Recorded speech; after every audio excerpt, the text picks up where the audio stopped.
Welcome again, Leo. It's March 2018. I'm Dadhichi from astrology.com.au. Take a look at your chart this month. You can see a lot happening over here in what we call the Western part of your horoscope, which has to do with other people.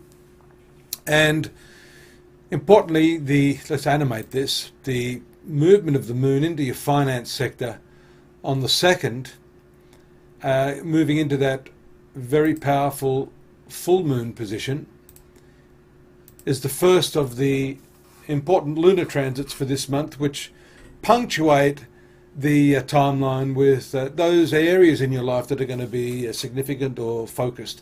And in this case, it's money, but it may not be all that easy for you. You know, see, moon is the planet ruling the 12th house of expenses.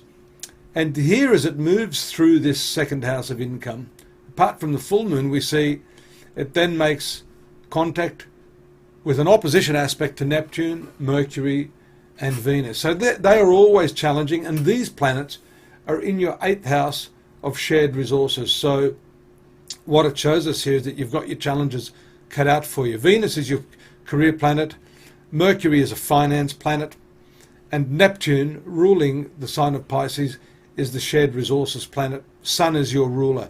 So all of these planets and houses or sectors of your horoscope point to the financial stress or challenge that you'll endure during this first part of the month. And there you can see the challenges are indeed great. Communications are strongly indicated by the 3rd house position after the 4th.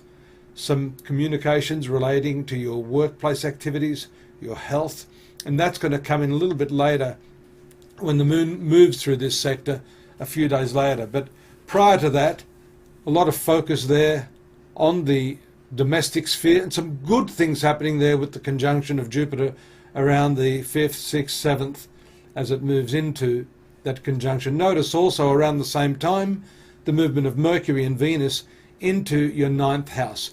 It's around that time that you'll see a lot of the pressure taken off from the financial elements, but that too will be returning. In the meantime, you see this combination having more to do with travels, education, and the moon and Mars here in the 5th house of speculation, amorous affairs, love, etc., is also a strong one for the Leo sun sign.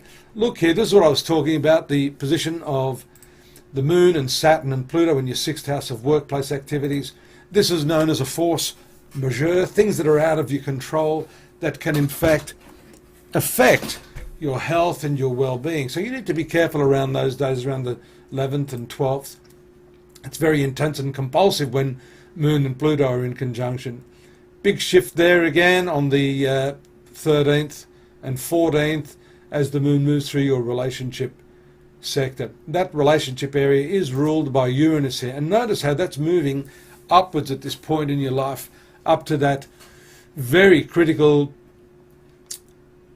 area of a horoscope which has to do not only with your work but your ego development. So a lot happening here in terms of your past karma, shown by this point here, the south node, the moon.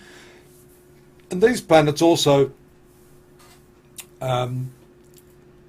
moving into a sextile, which is a favourable aspect.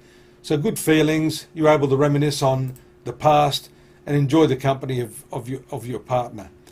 Keep your eye out here on Mars, your best planet, moving out of this speculative romantic 5th house in the middle of the month here, and moving into your 6th house.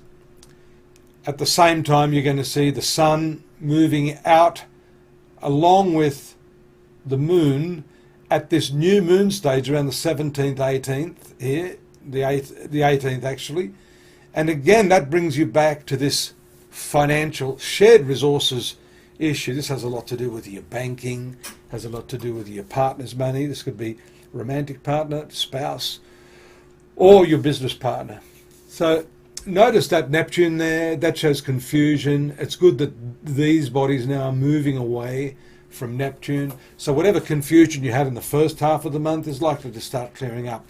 However, you are stuck with this frustrating Mars-Saturn combination in that 6th house this is not altogether... Look, some astrologers are of the opinion the malefic planets such as Mars, Sun, Saturn in the 6th house are very, very good for competition. This, however, I've shown through my experiences relate more to your digestive, your physical well-being, and this can be brought on by frustration in your work, the sort of relationships you're having with your co-workers, so on and so forth. At the same time, you've got this very close and high-strung conjunction of the Moon and Uranus moving into your 10th house. That's lovely. A lot of work and career stuff. That triangular aspect there is really nice. So that can smooth things over for you a little in the period of the last week or so of the month. And it also brings with it, later around the 23rd, some better social opportunities for you.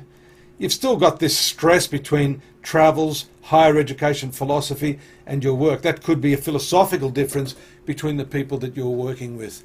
11th house is social, lovely aspects there, possibly some travels.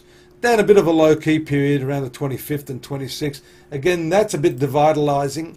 That there is a very strong aspect on the 25th, an opposition aspect to that Mars and Saturn combo in your 6th house of work.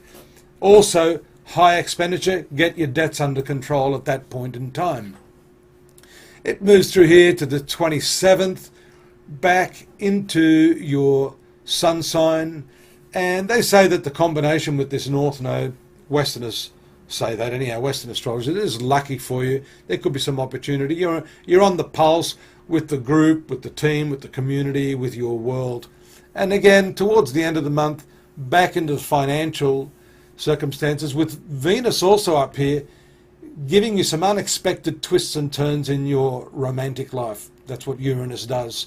Communications can be, well, probably earlier in the following month, but certainly you have some unusual or quirky contacts at this time. And then at the very last moment, on the 31st, Venus, your career planet, moving into your 10th house. A lovely end to the month, and one which I hope will spur you on to take a little bit more of a look at astrology.com.au for the monthly, but also the daily readings we have there, along with personal readings if you want, me and some of my associates there. And I hope that's helped. Till next month, hope to see you here again. Take care. Bye-bye now.